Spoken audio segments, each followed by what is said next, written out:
So Megamind 2 came out a couple days ago, and from what I can tell, it's freaking awful. I mean, it's just garbage. It's hot trash. Megamind is back. I'm kind of a big deal. What's this? Huh? What's this?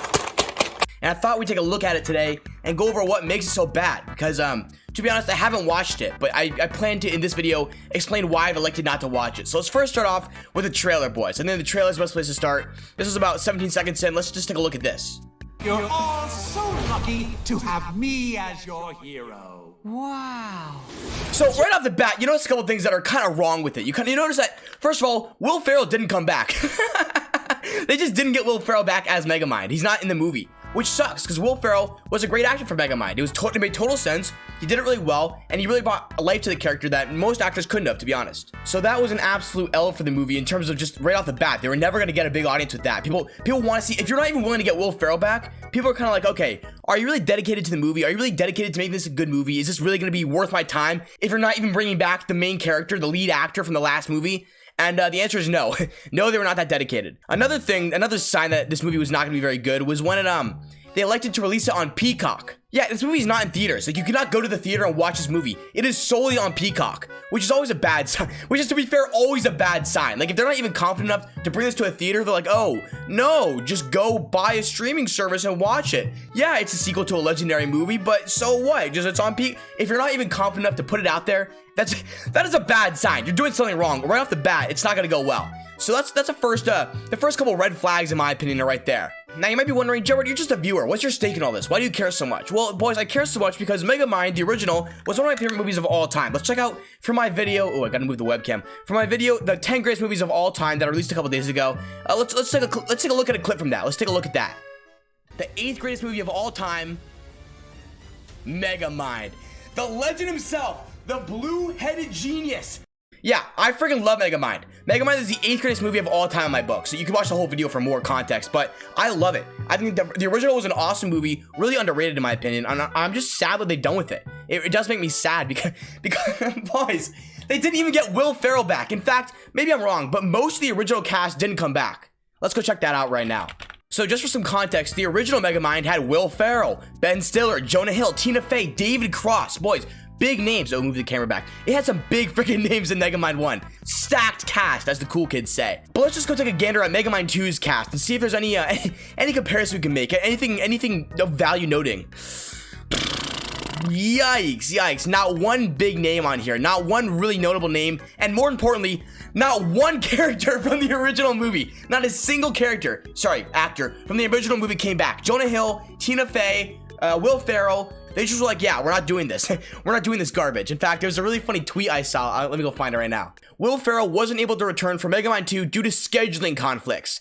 I bet he read the script and made the scheduling conflicts. It's so true. There's no way Will Ferrell read the script and was like, boys, we got a banger on our hands. No. He had to have made those up. There's no freaking way that he was like, oh man, I would love to come back, boys, but I'm stacked. I just can't make it. I'm stacked. Sorry. There's no way. He knew it. He knew darn well it was gonna be bad. So that's kind of a foreboding sign when your movie's about Will Ferrell. Anyway, one of the other big complaints about Megamind 2 is that the CGI was terrible. Somehow a movie that came out literally 10 years, I think 12 or 13 years after the original, had worse CGI. How does it have worse CGI? CGI has only gotten better in 10 years. Are you joking? So there's actually a whole YouTube video called Megamind 2 trailer, but it's only the animation errors. And there's a lot of, boys, you can watch the whole video if you want. There's a lot of errors, but there's just one I really wanted to point out because it's actually comical. Even if you don't like know CGI that well, just look at this. Anyone can tell. Kick some dick, kick some They're just appearing in air. Look at this next one right here. Ready? Boom. It just materializes. Someone went into Photoshop. Look, I'll give you an example, boys. If you guys don't know, if you go into Photoshop and you click, you can I'll just show you. So let's say I want to put a fat pipe in my mouth right here. Let's say I want to be smoking on this big old pipe, like Gandalf. Okay, well, I can put it in my mouth right here. Like, look how happy I am smoking my pipe. How cool. But if I press his eye, it disappears. And this is basically how they did it in Megamind. This is basically how the Megamind animation went. It was like, oh, we need a tennis ball. And it was there. Boom, like magic, it appears. Let's just, again, let's take another gander at this.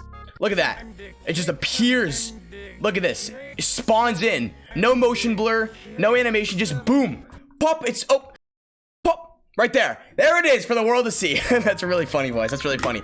And the comments of that video were not so kind. The comments of the animation video, I mean. Megamind looks like he is straight out of Cocomelon. That's another complaint. The CGI just looks awful. Look at this, boys. Look at this.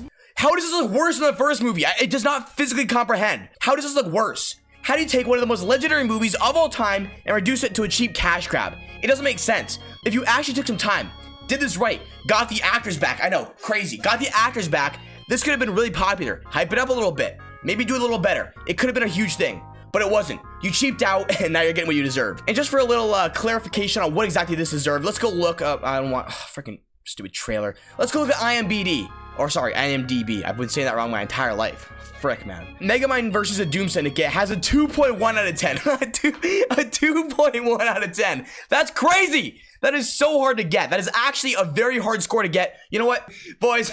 Kind of impressive. It's I'm sorry. It's kind of hard to get that low of a score on IMDb. That's crazy. That's crazy. And if you didn't know, on a separate note, they actually released a TV show along with the new movie. They released a Megamind, a TV show called The Megamind Rules, and it's new this year, released at the same time because they apparently thought people were actually gonna like this garbage, so they kind of banked on that. That felt big for them because the Megamind Rules TV show has 2.4 out of 10 stars.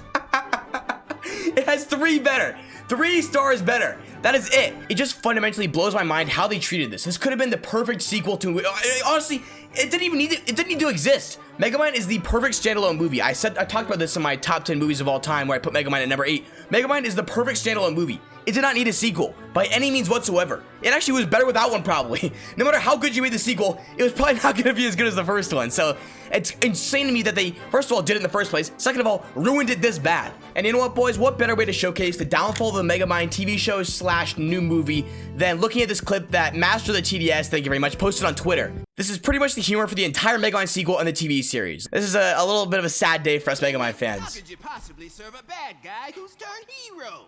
Quick correction there. Due to a cease and desist order from popular fast food chain Mr. Minion's Meatsicles, I can no longer call myself Minion. So, Megamind gave me a new name. Old Chum. Means old friend. That is the worst joke I've ever heard! Oh, old chum. It means old friend. Due to the popular boys, what was their goal with this? Boys, what does this even mean? Mr. Minion's Meatsicles. Mr. Minion's what the frig are they even yapping about? That means nothing. Anyway, boys, as I said at the beginning of the video, I have not watched it, and this is this whole video is the reason why not. It looks like garbage, and I really do not want one of my favorite movies of all time to get ruined by some bad sequel. So I'm not going to watch it. I don't plan to. Thank you very much for watching this video. I appreciate it. And if you want to see my top 10 movies of all time, check out this video right here. It's very good. I'm very proud of it, and I think you'll like it. Thank you very much. Be sure to subscribe and have a good one. See you later, boys.